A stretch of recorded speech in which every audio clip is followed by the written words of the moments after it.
Bueno, buenas noches. Esta es la sexta reunión del Club de Traductores Literarios de Buenos Aires y es una reunión especial porque cambiamos de casa. Nos hemos asociado, gracias a una invitación del Centro Cultural de España, para que nuestras dos reuniones mensuales empiecen a transcurrir en este ámbito y a su vez se pueda incorporar también otra gente gracias a las posibilidades de publicitar las actividades que también tiene el centro. Para quienes no saben de qué se trata, nosotros estamos reuniéndonos ya desde hace varios meses, un grupo de traductores totalmente independientes, procedentes de distintos lugares, que un día empezamos a pensar que este es un trabajo muy solitario y que valía la pena intercambiar información.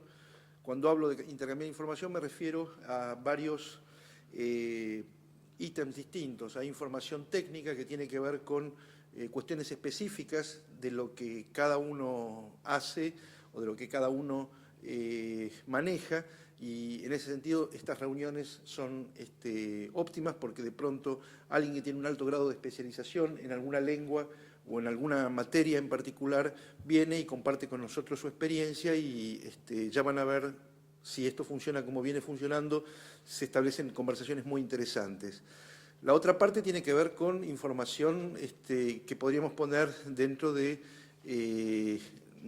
un ítem administrativo gremial, que es justamente informar a aquellas personas, sobre todo más jóvenes, cuáles son sus derechos dentro del mundo de la traducción, para que los perversos editores no avancen sobre nuestros intereses y nuestras posibilidades, para que las cosas que son ilegales y que estamos acostumbrados a ver permanentemente no sucedan y demás. Entonces, en ese sentido también hemos tenido ya algunas reuniones en las cuales hemos explicado cómo se hacen determinado tipo de cosas en otras partes, qué cosas se pueden mejorar dentro del ámbito argentino, etcétera, etcétera. Por supuesto que estamos absolutamente abiertos, es una pseudo institución totalmente democrática, estamos totalmente abiertos a las sugerencias, los intereses y demás. Todo lo que estuvimos haciendo y todo lo que de alguna manera tratamos de ofrecer está en un blog que tenemos, que es gracias, Club de Traductores Literarios de Buenos Aires. Ustedes ponen eso en el Google, la primera mención que va a aparecer en la web es el sitio que tenemos y ahí van a tener todas las entradas. Comento de paso que del lado derecho, al margen de las entradas específicas, en donde escriben traductores, donde escriben escritores, donde hay noticias periodísticas, hay información que tenga que ver con todos estos temas de los que estuvimos hablando, hay también algunos pequeños servicios, como por ejemplo lugares donde ustedes pueden recurrir justamente para consultar cosas vinculadas con sus intereses, instituciones, subsidios. Muy probablemente de acá a un tiempo vamos a tratar de ver si podemos colgar también una buena cantidad de diccionarios muy específicos y bastante sofisticados que si bien son de dominio público, a veces da mucha fiaca buscar en la web, y si alguien quiere traducir a Francis Ponge, por ejemplo, que tenga a mano el Litre para poder ver cómo usaba las palabras Ponge a partir de ese diccionario, las etimologías, etcétera. Bueno, en definitiva eso. Este mes, entonces, como les digo, nos mudamos acá y acá también cambiamos de día. Las reuniones anteriores eran los viernes, ahora siempre van a ser los lunes.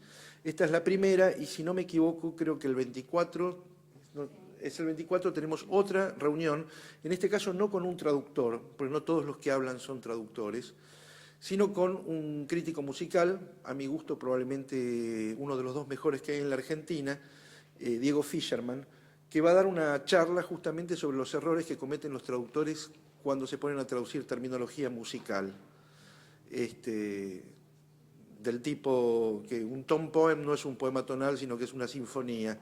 Y cosas por el estilo que normalmente muchas veces se pasan por alto y que, digamos, él nos va a contar un poquito cómo funciona eso. Hay lugar acá si te interesa. Por último, antes de pasarle la palabra a Jaime, Y les comento cuál es el funcionamiento que nosotros tenemos acá. Esto no es una conferencia, esto no es una clase magistral, ni nada por el estilo. Jaime va a hablar durante unos 15, 20 minutos, va a hacer una presentación.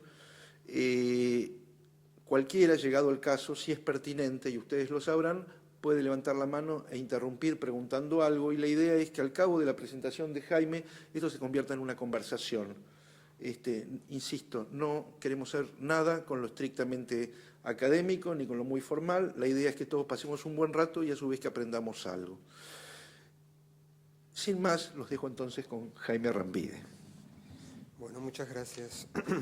Gracias también a nuestra ex anfitriona, que está por ahí atrás, donde nos reuníamos hasta el mes pasado. Bueno, voy a partir zanjando la cuestión sindical, de la que recién hablaste. Voy a empezar diciendo algo que siempre digo cuando me invitan a hablar de traducción de teatro. Voy a partir entonces zanjando la cuestión sindical y la cuestión en realidad de política cultural, porque para mí compete más a la política cultural, diciendo que en la Argentina el traductor de teatro es el único traductor literario que recibe regalías por su trabajo. Quiero decir, es el único que cobra derechos de traducción en los hechos, o sea, en dinero. Argentores, que es la institución que se encarga que registra las traducciones teatrales, se encarga también de cobrar, y del 10% en realidad que le corresponde al autor por la representación de una obra original, o sea, si uno es autor en español y lo publican, Argentores retiene el 10% del borderó y ese 10% le corresponde al autor de la obra. Cuando la obra es traducida, Argentores divide ese 10%, el 6% es para el autor y el 4% es para el traductor. O sea que en los hechos, en dinero, Argentores es la única institución que en la Argentina reconoce que la traducción es una autoría compartida. O sea que la autoría de un texto traducido es una autoría compartida. Lo digo porque a diferencia de otros géneros, por otra parte quiero aclararlo que esto es para la representación de la obra y no para la edición. En el caso de las ediciones de teatro tenemos el mismo problema que tenemos con el resto de los géneros, ensayo, novela, poesía, que los contratos en general, en los contratos que las editoriales grandes y chicas hoy por hoy nos hacen firmar, uno cede los derechos, o sea, uno cede las regalías de la traducción. Cuando en realidad en un contrato típico internacional lo que uno cobra es un anticipo de ventas. ¿Se entiende esto que digo, no? Uno en general cuando en un contrato internacional a uno le dan un dinero, eso es anticipo por lo que después el libro venda y el porcentaje que a uno le corresponda. En la Argentina esto no es así, nos hacen firmar que cedemos los derechos a la editorial. En el caso del teatro pasa eso. La autoría es más compartida y yo creo que eso hace, y ahí voy a enganchar estrictamente con la teatral y con la traducción teatral, yo creo que tiene que ver con que la autoría en el teatro siempre ha sido mucho más laxa y más generosa que en los otros géneros, por varios motivos históricos. Si bien el teatro comparte con la poesía y con la narrativa el origen oral, a diferencia de la poesía y de la narrativa, el destino del teatro también es necesariamente oral.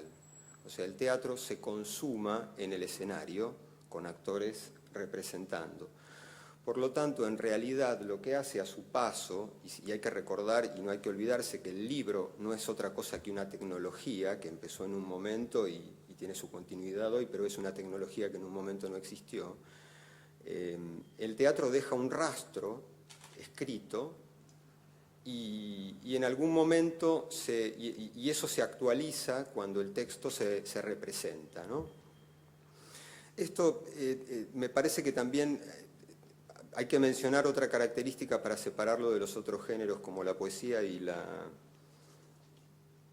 narrativa, y es que el teatro, y ahora vamos a ver por qué, es quizás, yo diría que casi seguramente, de los géneros, el más retraducido. O sea, es mucho más común que haya a lo largo de los años, en 10 años, en el transcurso de 10 años, 3, 4, 5 retraducciones de la misma obra, que haya 5 o 6 retraducciones de poetas o de narradores de una misma novela. Y esto parte justamente de la necesidad de la representación, de la necesidad propia del teatro de llevar esas palabras al escenario. Y en general, como parte de mi propia experiencia, la demanda de una traducción en general, de una traducción de teatro, en general surge no de una demanda editorial, sino de una demanda de puesta en escena. O sea, quien encarga hoy por hoy una traducción de teatro, lo más probablemente, en un 90% de los casos, la encarga un director o un grupo de actores que quieren poner en escena esa obra y que tienen necesidades específicas. O sea, están esperando de ese texto determinadas características. En general ya surge incluso de una idea de puesta en escena o al menos de una idea de representación. Que me parece a su vez que está en el origen del teatro también. Yo creo que quien se sienta a escribir teatro, en realidad hay que hacer otra salvedad. También el hecho de sentarse, el autor que se sienta a escribir teatro en un determinado momento y se sienta en su escritorio, en soledad, en el periodo, digamos, en la historia del teatro es un periodo bastante breve. En general, durante la mayor parte de la historia del teatro, los dramaturgos eran gente de teatro, cosa que dejó de suceder en algún momento en los últimos siglos, pero fue durante un periodo bastante acotado de tiempo. En general, el texto teatral siempre se escribió sobre el escenario, con un dramaturgo que participaba del trabajo actoral y después a la noche o a lo largo del proceso de ensayo iba consolidando y consensuando a su vez el texto con los demás integrantes de la puesta.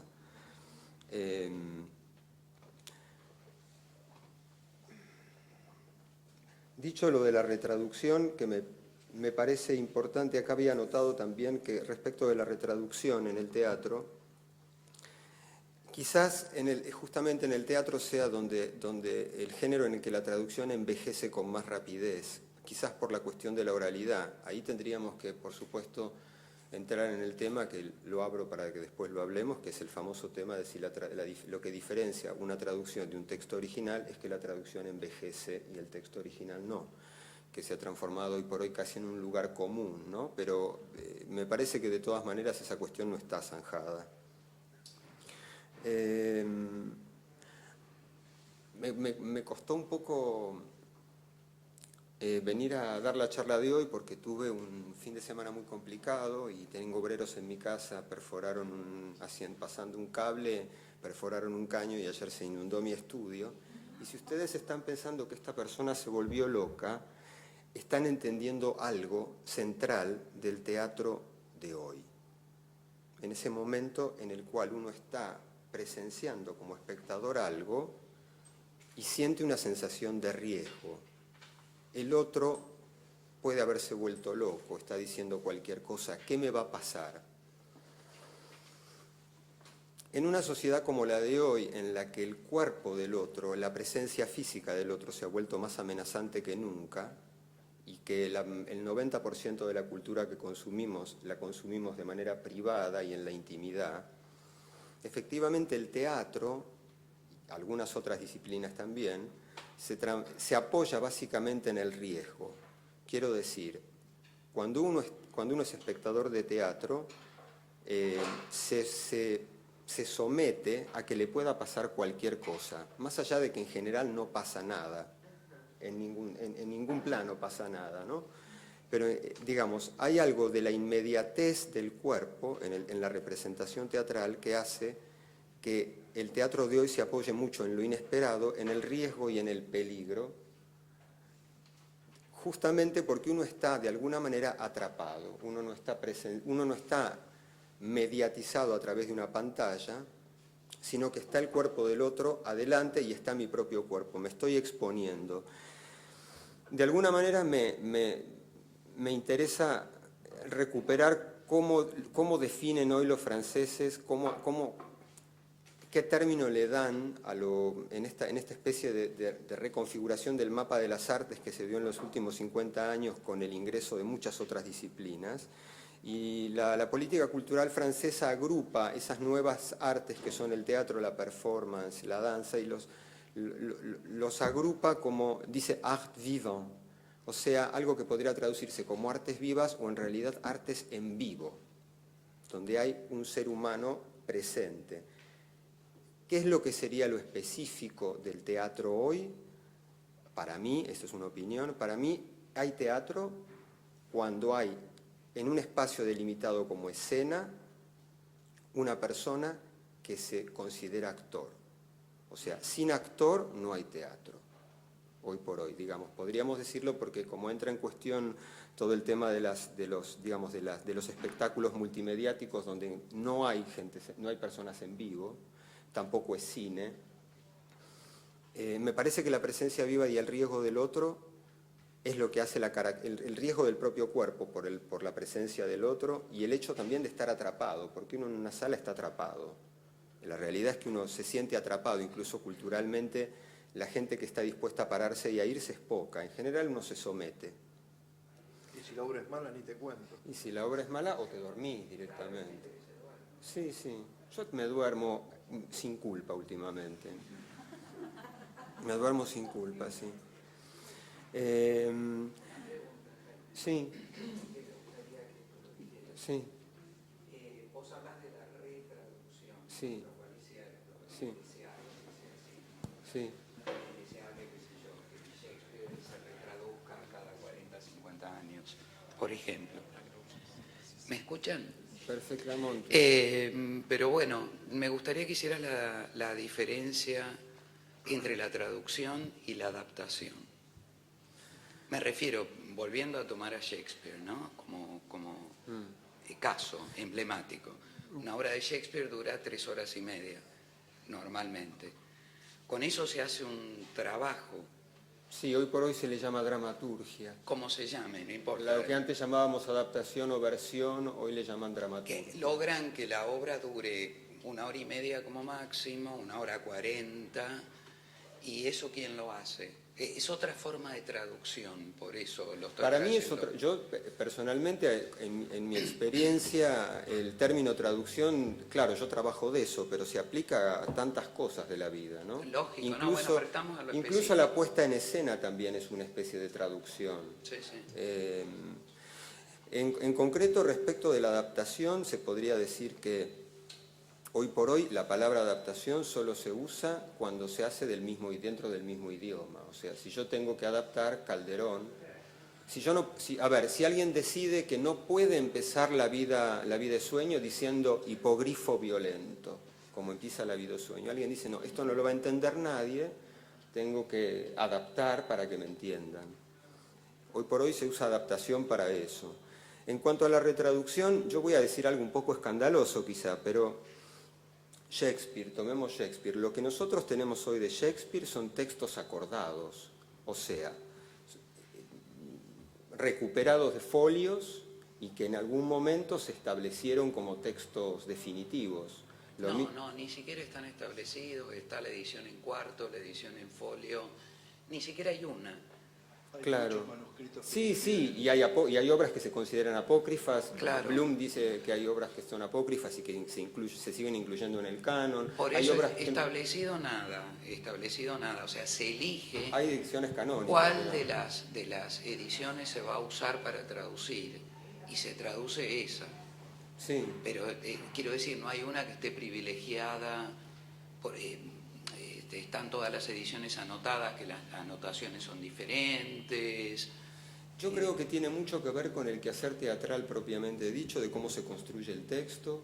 Insisto, creo que, vuelvo a repetir algo que dije antes, la autoría teatral siempre fue más laxa, por alguna mecánica, y la apropiación en el teatro siempre fue mucho más laxa. Como era la música hasta el siglo XVIII, que la apropiación era la cosa más normal del mundo, nadie sentía que tenía que pedir permiso. Yo tengo una pregunta Sí. ahí, a propósito de esto mismo. Si vos traducís un libro para su publicación, a lo sumo tenés que acordar alguna cosa con un editor, y si tenés suerte y el editor confía en vos, quizás no tenés que acordar absolutamente nada porque te toman la traducción tal cual la presentás. Casos excepcionales, pero ocurre. Pero generalmente cuando se traduce teatro, son los directores y son los actores los que terminan de alguna manera diciendo el texto en función de cómo les resulta más cómodo o cómo se puede hacer. Vale decir que tu trabajo como traductor, en ese caso, es casi como una base, una guía. ¿Cómo podés explicar un poco eso? Hay dos, digamos, hay que hacer una diferencia fundamental entre una versión editorial y una versión escénica. La diferencia es central. Si te encargan, en general creo que nunca me han encargado una traducción de teatro que haya sido, que la demanda haya venido de una editorial. Sí, muchas de mis traducciones han sido publicadas después, pero la demanda siempre provino, sí, creo que siempre provino era necesario traducir para ponerlo en escena o era necesario retraducir para poner en escena. En esos casos el trabajo muchas veces es doble. Quiero decir, cuando el libro también va a ser publicado, nosotros los rioplatenses, para empezar en el teatro, donde hay mucha segunda persona, el primer problema que tenemos es el famoso problema del voceo. Porque el teatro se maneja, obviamente, el diálogo segunda persona. Entonces ya arrancamos con el problema nuestro de siempre. Lo primero que hay que decidir es si vas a traducir para la Argentina o para Latinoamérica o para España, pero incluso, insisto, por el destino final del texto, que es el público,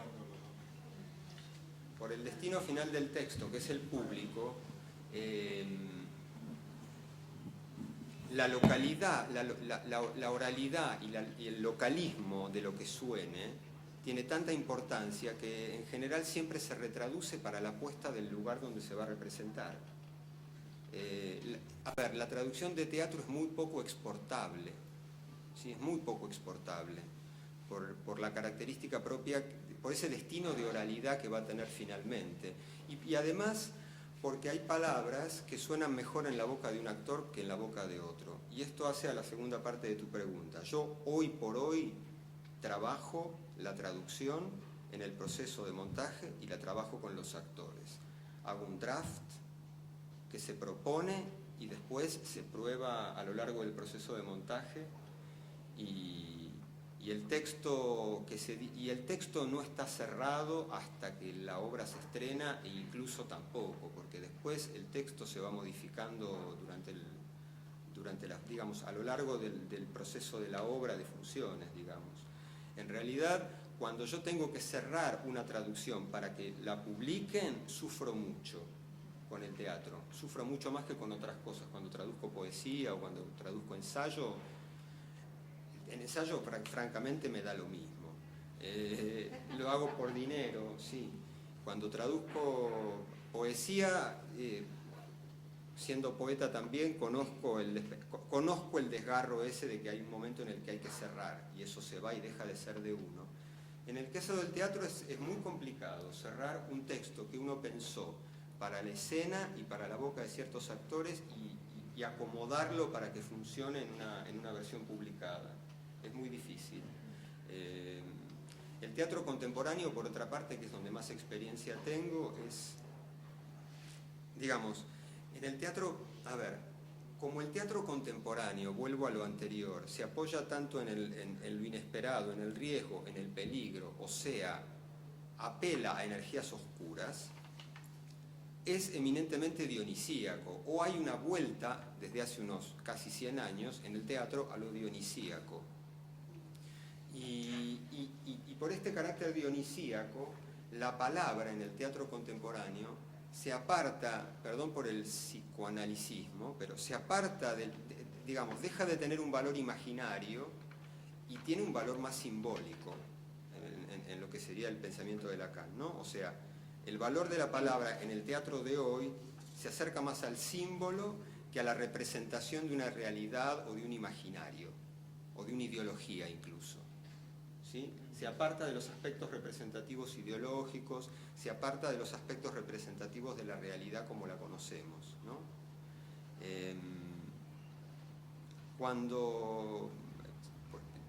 Creo que la traducción más difícil que hice en mi vida fue la traducción de una obra de Sarah Kane que se llama Crave, que estuvo en cartel como 4 años, bajó ahora a principio de año, Y yo esa traducción la tuve que cerrar para publicarla. Y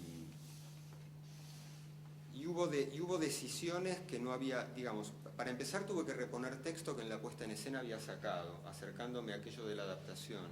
Pero en realidad texto que se había sacado porque no había modo de que dijera nada en español, ¿se entiende? Frases muy breves, muy cortas, que no había modo de que dijera nada en español. Y cuando tuve que publicarla, las tuve que reponer y repuse a regañadientes, porque seguía sin decir nada. O sea, efectivamente había un problema ahí de...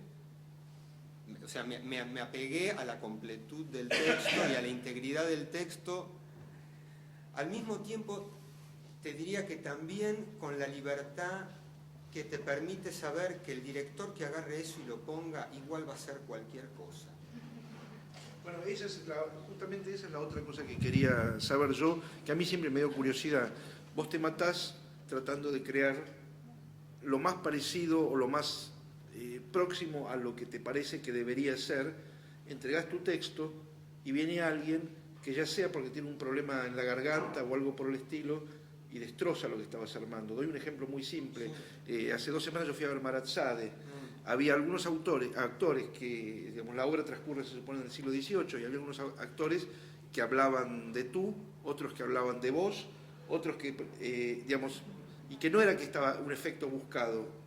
Había un problema de marcación, una cosa por el estilo, pero algunos decían quiero que me traigas, otros quiero que me traigas. Digamos, el tipo que tradujo eso, en este caso el director de la obra, Villanueva Cose, y dicho sea de paso está muy bien traducido, yo me imagino que no le debe resultar muy divertido escuchar que el trabajo que se tomó por ahí para tal o cual detalle termina absolutamente licuado en una voz que no es la apropiada o que no sabe decir el texto. Bueno, pero él es el mismo director, ¿no?, de la obra. Digamos, ahí también tuvo un problema de dirección, no le han respondido. O no hay nadie que vele, no hay ningún dramaturgo, no hay nadie que vele por el texto. Claro, porque en realidad pasa eso que, digamos, cuando digo que trabajo la traducción hasta el momento del estreno, en realidad hablo de eso, de velar, ser el cancerbero del texto. En realidad, cuando me toca traducir una obra... A ver, hay otra función dentro del equipo artístico posible de un elenco teatral, que es la del dramaturgista, que es un invento de los alemanes, que es justamente eso, el que vela por el sentido del texto hasta el momento de que el texto se cierra y se dice eso, digamos. En el caso, cuando hay un traductor a mano, o sea, cuando la obra es traducida, lo ideal es que esa función la cumpla el traductor, porque es el que a ver, las palabras son las de él, entonces el que tiene más derecho a meter mano ahí es él. A veces cuando el texto no es traducido hay una persona que vela por el sentido de las palabras, que se llama dramaturgista y que además hace, bueno, otro tipo de seguimiento. Pero en el caso del digamos, yo defendería como estrategia de traducción de teatro, si la demanda, y siendo que la demanda en el 90% de los casos, o en mi caso el 100% de los casos, proviene de una necesidad de puesta, yo creo que es imprescindible trabajar con quienes van a decir eso. Porque las palabras no suenan igual en la boca de uno que de otro, y a veces desde el punto de vista de la traducción da lo mismo una palabra que otra, pero suenan diferente. Y para colmo suenan diferente en esa persona, porque lo dice otra y... ¿Y en tu experiencia cómo se resuelve eso? Porque me imagino que no a todo el mundo le debe gustar que vos vayas y le digas, no, eso no lo podés decir así. Se resuelve con mucha resignación, o mejor dicho, aceptación. Quiero decir, al fin y al cabo, la labor teatral... Y yo originalmente me acerco al teatro y a traducir teatro en parte por casualidad y en parte por la soledad que implica el trabajo del traductor. A mí me gusta trabajar con gente y lamentablemente soy traductor. No, creo que si traducís poesía y lo haces bien, sos poeta. Claro. Estás escribiendo poesía, y si estás traduciendo teatro y traducís bien, sos dramaturgo, es así. Sí. No, disculpa, Jaime. No, yo solo lo decía porque...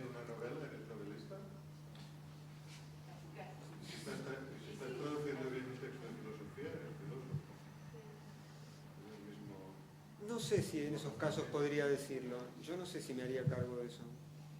No sé. No, creo que no. Creo que el que traduce ensayo no se transforma en ensayista, ¿no? pero desde mi experiencia no es El así, que ¿no? traduce novelas tampoco se transforma en novela. Los TOEFL. Y ahí lo... No, no. Bueno, muchos novelistas que escriben originales tampoco. Bueno, eso es cierto. A ver, ¿cómo era? No, creo que el diálogo que se generó es como que responde un poco a la pregunta que yo quería hacer, ¿no? Yo pensaba en el caso de la formación de traductores literarios, ¿no? Muchas veces se considera que no es de utilidad que un traductor o que una persona que se forma en traducción se ejercite con la traducción de poesía porque solo los poetas traducen poesía. Y en realidad, qué sé yo, también uno podría llegar a pensar que la poesía está en todos y que esa capacidad puede ser desarrollada en muchas personas. Depende de lo que lean. Sí, por supuesto. No sé si Sí, lo que hay- escriban, pero sí de lo Bueno, que ahí lean. vamos. Yo igual no quiero decir que una persona de la nada va a ser capaz, se va a transformar en una persona capacitada para hacerlo, pero Por otro lado, para leer poesía es un tipo de lectura muy calificada. no, yo creo que es una lectura muy calificada Poder distinguir. y que es muy difícil de transmitir, pero también me parecía como... Pero, digo, era algo un interrogante que me surgió cuando hay- vos dijiste eso. Yo juntaría lo que estabas diciendo vos con lo que estaba diciendo el caballero importado de Rosario, ahí en el fondo. Que, por ejemplo, suponete que estás traduciendo ciencia y dentro de la ciencia alguna cuestión específica y demás. Vos podés tener determinado tipo de jeites, como decía él, para saber lo que es traducir prosa, y si querés una prosa sumamente aséptica, etcétera, etcétera. Pero aparte de todo eso, se supone que también tenés que conocer el tema. Pero aparte de conocer el tema, probablemente tenés que tener algún saber específico que haga a tu formación en cuanto a eso. No sé, el tema de la filosofía en ese sentido es central. Creo que para la ciencia también, creo que para la poesía también y demás. Hay una parte que sí la podés aprender, si querés, desde el punto de vista de los jeites, el oficio. Pero hay otra parte que tiene que ver con un sabor específico. Y ahí me parece que la cosa no es general. Se investiga, por eso los traductores acumulamos una enorme cantidad de información inútil a medida que transcurren los años. Inútil en el sentido de que nunca más vuelve a tener aplicación práctica. Ven, ya le hicieron enojar, se levanta. No, Mirta, no te vayas, por favor. No sé, un traductor es siempre un gran lector, ¿no? Es lo que se espera. No, yo solo pensaba como, Pero sí, en ese caso, ¿no? La persona que traduce filosofía sin tener una formación en filosofía, la persona que traduce medicina sin tener una formación en medicina, como, bueno, acá igual estamos pensando específicamente en la traducción literaria y específicamente en la traducción teatral. Y yo no sé si una persona que traduce, te digo, ahora lo vuelvo a pensar, yo no sé si una persona que traduce filosofía puede no tener formación en filosofía. No sé si formación, pero tiene que haber leído. Un traductor es una persona que leyó mucho, no es otra cosa. Es alguien que leyó mucho, porque si no te cae el libro, digo, vamos, los que trabajamos de esto profesionalmente, sabés que te llaman, te dice Eudeva, te llama Fondo, te dicen, a ver, ¿te gusta? Lo mirás, ¿cuánto hay? ¿Cuánto por esto? Esto, me lo llevo. Y te llevas algo, si estás capacitado, mirás un poco para ver si estás capacitado para traducirlo. Eso es. Hay veces que no. Y hay veces que te llevas un muerto que lo arrastras 6 meses porque te exige un nivel de investigación que si tuviera formación específica en eso, no sufrirías tanto. De todas maneras, me parece que el caso del ensayo es especial porque, bueno, ahí ya entramos en si el ensayo es literatura, si no es literatura. El ensayo es muy variado de por sí, o sea, Claro, no es decir mucho hablar de ensayo como... Claro, porque tipo de traducción. incluso filosofía, ¿no? Hay que ver si eso no es traducción técnica, ahí ya es discutible. Yo ya no sé, personalmente, digo, se dice filosofía porque es una palabra que asusta mucho, pero en el fondo no sé si no es una traducción técnica como el manual de una computadora. Mi comentario apuntaba en la dirección contraria. Yo no creo que para traducir poesía haya que ser poeta, ni el hecho de traducir poesía te define como poeta. No, si es que me quedó claro que no apuntaba hacia ahí. no lo creo en absoluto. Me quedó Es decir, claro. en definitiva, la valoración de la corrección de la traducción o de la adecuación de la traducción la hará un lector. Y lo mismo que estás diciendo para el traductor lo podrías afirmar para el lector. Es decir, un buen lector de poesía es poeta No, porque no escribe. porque no escribe. Y un traductor porque lo es porque reescribe. No, escribe, el traductor escribe. ¿Cómo que no escribe? Las palabras son Digo, mías. reescribe. Son mis palabras. Son mis palabras. cierto punto. No, en cierto punto no, son mis palabras. Es mi idioma y son mis palabras. El traductor es un tipo de escritor para mí. ¿Por qué no? No está... Traductor Todos somos persuade al traductores, lector no que está voy a leyendo responder yo, ¿no? a un autor en otra lengua. Ese es el milagro del traductor cuando lo consigue, porque lo persuade. Y la emoción que tiene el lector es la emoción de la lectura del original. Y el primero que se queda con la boca abierta es el traductor, cuando eso ocurre. Y no creo que suceda fuera de la poesía, y quizá del teatro que no conozco, esa traducción. Pero en el caso de la filosofía o del ensayo o de la medicina es otro tema. No sé cuál tema es, pero no es este. Eso estoy seguro. Bueno. ¿Alguien más? Son las últimas bolas. Bueno, muchas gracias. Muchas gracias.